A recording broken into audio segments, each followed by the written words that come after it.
प्यारे छात्रों, आप सभी का स्वागत है। त्रिभुजों में सर्वांग समता का यह भाग 2 है। पिछली कक्षा में हमने सर्वांग समता की शर्तों और कसौटियों का अध्ययन किया। साथ ही साथ प्रश्नावली 10.1 के 4 प्रश्नों को हमने हल किया था। आइए आज आगे के प्रश्नों को यहाँ हल करते हैं। तो प्रश्न क्रमांक 5वां यहाँ देखेंगे। चित्र में कोण B बराबर कोण C तथा BD बराबर CD क्रमशः इनके समद्विभाजक हैं, तो AB अनुपात AC ज्ञात करना है।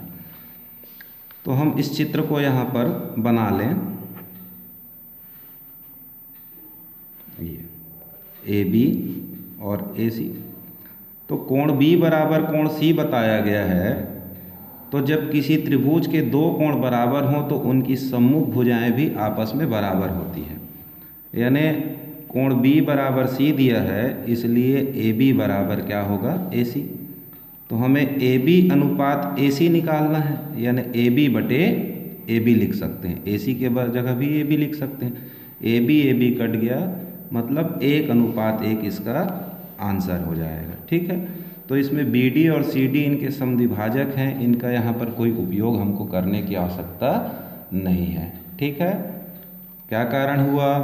कोण B और C बराबर हैं, इसलिए B के सामने की भुजा AC C के सामने की भुजा AB के बराबर होगी, और दोनों बराबर हैं तो उनका अनुपात क्या होगा? 1:1। ठीक है। प्रश्न क्रमांक 6वां देखते हैं।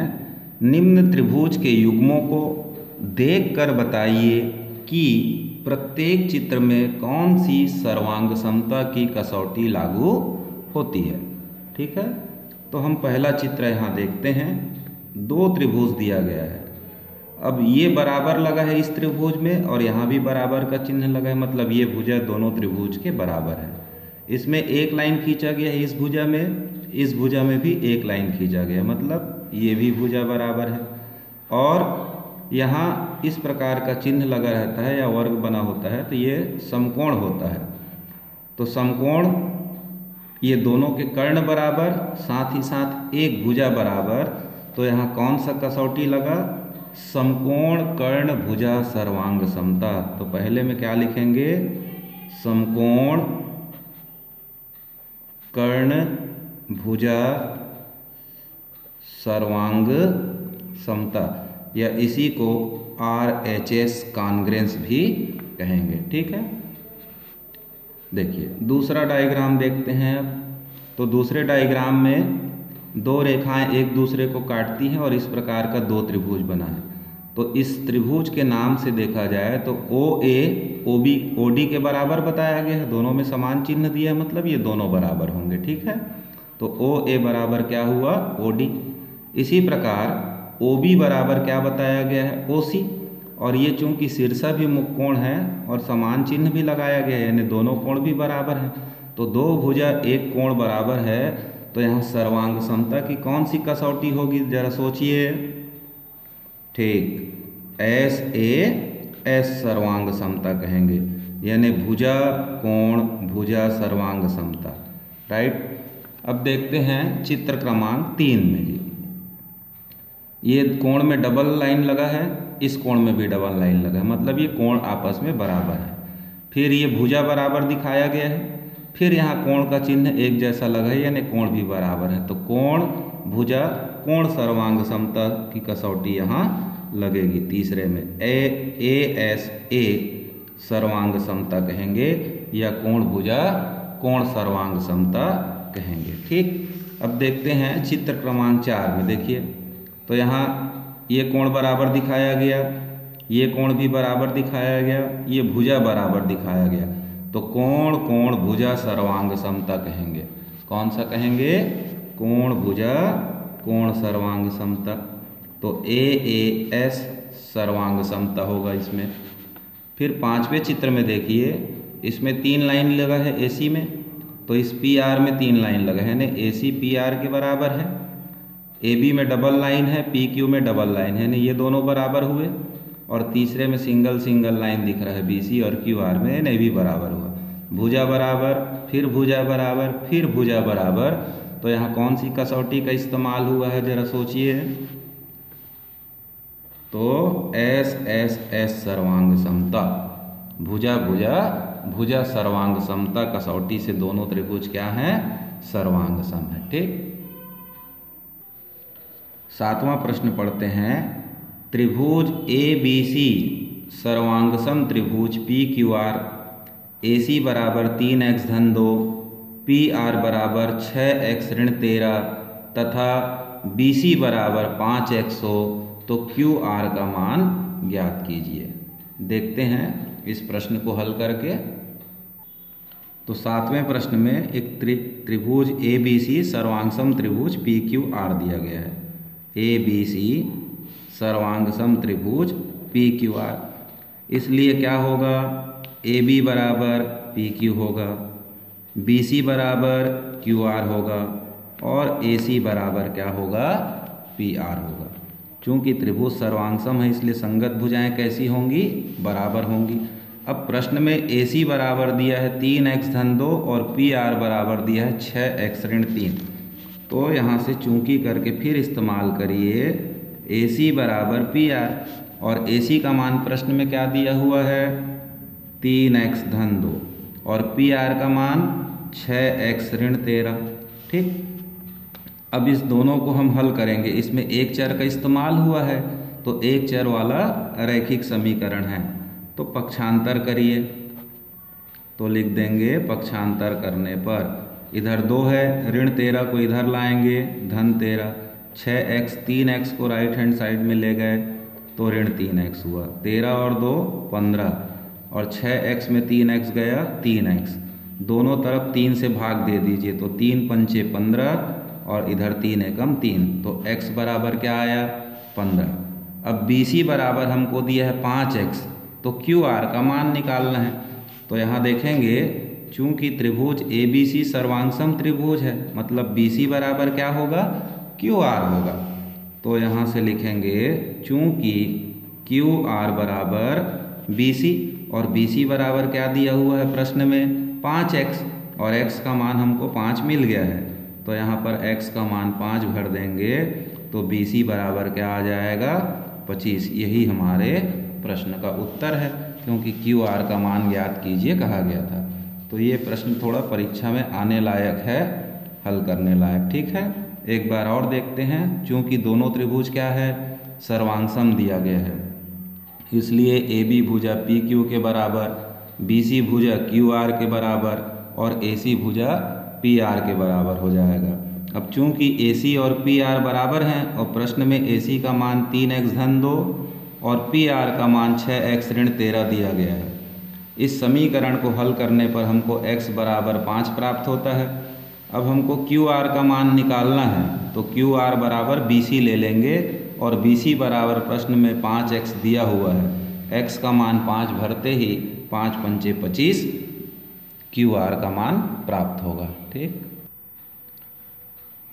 चित्र में दिए गए बिंदुओं की सहायता से कथनों को कारण सहित समझाते हुए ए बी के बीच की दूरी ज्ञात कीजिए। तो देखिए यहाँ ए बी को मिलाया नहीं गया है, परंतु ए बी के बीच की दूरी पूछा गया है। मान लीजिए हम मिला लें इसको, तो इस प्रकार से मिल गया है, मान लीजिए। तो देखेंगे ओ ए बराबर ओ डी, एक भुजा बराबर ओ बी बराबर ओ डी हुआ, और ये जो कोण होगा ए O B C O D के बराबर होगा। यानी अगर हम ए बी को मिलाएंगे तो जो त्रिभुज बन रहा है वो त्रिभुज सी ओ डी के क्या है, सर्वांग सम होगा। तो सर्वांग सम होगा तो संगत भुजाएं बराबर होंगी। तो ए बी के संगत भुजा कौन सा होगा, सी डी। ए बी के संगत भुजा क्या मिलेगा, सी डी मिलेगा। तो सी डी कितना है, 160 सेंटीमीटर यहाँ बताया गया है। ठीक है, इसलिए ए बी भी कितना होगा, 160 सेंटीमीटर। तो कथनों का कारण सहित समझाइए कह रहे हैं, तो कारण क्या है कि दोनों त्रिभुज सर्वांग सम है, इसलिए उनकी संगत भुजाएं बराबर होंगी, इसलिए सी डी का जो मान होगा वही मान ए बी का होगा। ठीक है, तो ए बी बराबर हमको कितना प्राप्त होगा, दोनों के बीच की दूरी 160 मीटर। ठीक है, 9वां प्रश्न देखते हैं। 2 टीमों के दौड़ने के लिए विशेष व्यवस्था की गई है। क्या व्यवस्था की गई है, तो एक टीम का कोई छात्र या धावक जो है ए से बी तक दौड़ता है, बी से सी तक दौड़ता है और सी से ए तक दौड़ता है। वहीं दूसरे त्रिभुज में या दूसरी टीम जो है सी से डी तक दौड़ती है, डी से बी तक और बी से वापस सी तक आ जाता है। अब बताया गया है कि ए बी और सी डी समांतर हैं, कोण ए डी के बराबर है। तो बताइए कि क्या दोनों टीमों के द्वारा तय की गई मैदान की लंबाइयाँ समान होंगी। तो देखिए इसके लिए हमें क्या करना होगा, तो ये कोण ए बराबर डी तो हमको दिया हुआ है। अब ए बी समांतर सी डी है, तो यहाँ पर मान लीजिए मैं 1 नंबर लिखता हूँ और यहाँ पर 2 नंबर लिखता हूँ। तो कोण 1 और 2 भी कैसे होंगे, बराबर होंगे। और बी सी भुजा क्या है, दोनों में उभयनिष्ठ है। तो 2 कोण और 1 भुजा बराबर होते ही त्रिभुज ए बी सी सर्वांगसम त्रिभुज सी डी बी हो जाएगा। और जब त्रिभुज सर्वांगसम है मतलब इनकी संगत भुजाएं बराबर होंगी, तो तीनों भुजाओं का योग दोनों त्रिभुज का समान होगा। तो हम कह सकते हैं कि दोनों टीमों के द्वारा तय की गई लंबाइयाँ समान होंगी, क्योंकि दोनों त्रिभुज कैसे हैं, सर्वांगसम है। तो इस प्रकार के प्रश्न परीक्षा में तो पूछे नहीं जाते, परंतु हमको बनाना आना चाहिए। तो इस एक्सरसाइज में जो मोस्ट इम्पॉर्टेंट हमारा क्वेश्चन अगर कोई निकलेगा तो वो क्वेश्चन नंबर 7 होगा। ठीक है, इसके बाद हम देखते हैं बहुत ही इम्पॉर्टेंट प्रमेय, जिसका प्रयोग हमने 5वें नंबर के सवाल को बनाने के लिए किया कि अगर कोण बराबर है तो भुजा समान होंगी और भुजा समान है तो कोण समान होंगी।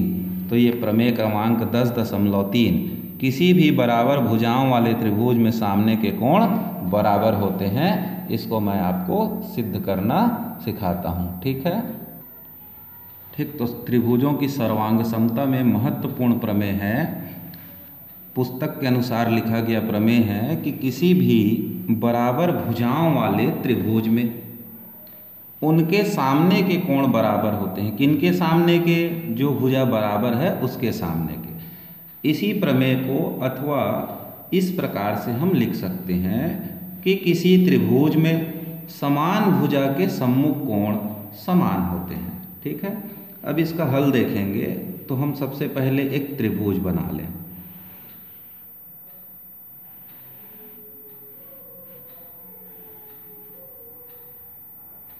ठीक, ए बी सी।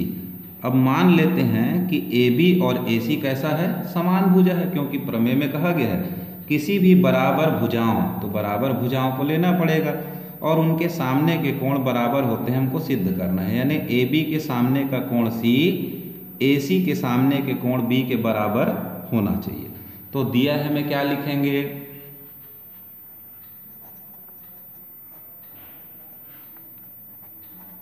त्रिभुज ए बी सी, जहां ए बी बराबर ए सी, 2 समान भुजा दिया हुआ है।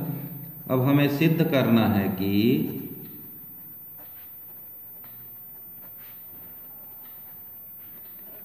ए बी के सामने का कोण सी बराबर ए सी के सामने का कोण भी बराबर होगा। इसको सिद्ध करने के लिए हमको थोड़ा सा इसमें रचना की आवश्यकता होगी।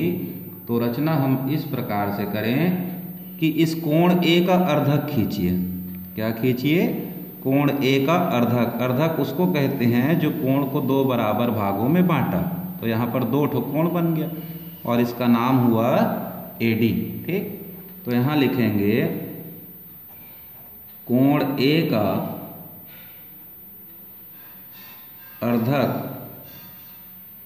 ए डी खींचा, तब कोण 1 बराबर क्या मिला, 2 मिला। अब यदि हमको कोण बी बराबर सी सिद्ध करना है तो हमारे सामने 2 त्रिभुज आ गए, एक ए डी बी और दूसरा आ गया ए डी सी। अब हम इसको सर्वांगसम यदि सिद्ध कर देंगे तो कोण बी बराबर सी हो जाएगा। तो इसको कहते हैं उपपत्ति। तो यहाँ 2 त्रिभुज आपके पास है, एक है ए डी बी व त्रिभुज ए डी सी को ले लीजिए आप। ठीक, तो पहला काम हम क्या देखते हैं कि ए डी भुजा जो है ए डी बी त्रिभुज में भी शामिल है और ए डी भुजा ADC त्रिभुज में भी शामिल है। तो सबसे पहला काम करते हैं, AD बराबर AD लिख लेते हैं और कारण क्या बताएंगे कि उभयनिष्ठ है, दोनों त्रिभुज में शामिल है, इसलिए उभयनिष्ठ भुजा हुआ। अब हम कोण 1 बराबर 2 लिख सकते हैं। ये क्यों बराबर लिया? क्योंकि भाई कोण A का अर्धक AD हमने खींचा है। अर्धक मतलब जो कोण को बराबर बराबर भागों में बांट दे। नंबर भले 1 और 2 दिए हैं, परंतु ये मान लीजिए अगर 60 अंश का रहा होता और AD हम अर्धक खींचते तो इधर भी 30 अंश मिलता और इधर भी 30 अंश मिला। तो कोण 1 बराबर 2 लिख लेंगे, किसके आधार पर? रचना से आया। अब तीसरा बिंदु AB भुजा हम AC के बराबर लेंगे। ऐसा क्यों लेंगे? क्योंकि प्रमेय में दिया हुआ है कि बराबर भुजाओं वाला त्रिभुज है। तो ये आ जाएगा AB बराबर AC। ये कहाँ से मिला हमको? प्रश्न में दिया हुआ है। तो कल हमने सर्वांग समता की कसौटी के विषय में आपको बताया था। तो किसी भी त्रिभुज को सर्वांगसम करने के लिए कम से कम 4 कसौटियों के बारे में बताया गया था कि 2 भुजा 1 कोण, या 2 कोण 1 भुजा, या तीनों भुजा बराबर हमको दिखाना होता है। तो यहाँ हमने 2 भुजा और 1 कोण को बराबर दिखाया है। तो भुजा कोण, भुजा सर्वांग समता से, भुजा कोण, भुजा सर्वांग समता से त्रिभुज ADB सर्वांगसम त्रिभुज ADC हुआ। अब जब त्रिभुज सर्वांगसम होते हैं तो उनके संगत कोण भी बराबर होते हैं और उनकी संगत भुजाएं भी बराबर होती हैं। तो B का संगत क्या दिख रहा है यहाँ? C। इसलिए हम लिख सकते हैं कोण B बराबर कोण C या कोण C बराबर B। और यहाँ चाहें तो लिखेंगे सर्वांगसम त्रिभुजों के संगत अवयव। तो इसको शार्ट में लिखते हैं स त्रि स अ, यानी सर्वांगसम त्रिभुजों के संगत अवयव इति सिद्धम। ठीक इस प्रमेय का विलोम बनता है। यदि किसी त्रिभुज के 2 कोण बराबर हों तो उनके संगत कोण, तो उनके सम्मुख कोण बराबर होंगे। ठीक, तो विलोम का कथन इस प्रकार होगा कि किसी त्रिभुज में समान कोण के सम्मुख भुजा समान होते हैं। अभी हमने ऊपर प्रमेय क्या सिद्ध किया कि भुजा बराबर था तो उसके सामने का कोण बराबर होगा। ये विलोम है। यानी प्रश्न में यदि कोण B बराबर C दिया जाए तो B के सामने की भुजा AC और कोण C के सामने की भुजा AB बराबर होगी। तो ये हुआ प्रमेय का विलोम। इसका उपयोग हम प्रश्नों को हल करने के लिए आगे के प्रश्नावली में करेंगे। नेक्स्ट वीडियो में हम इस प्रमेय पर आधारित प्रश्नावली 10.2 का हल आपको बताएंगे।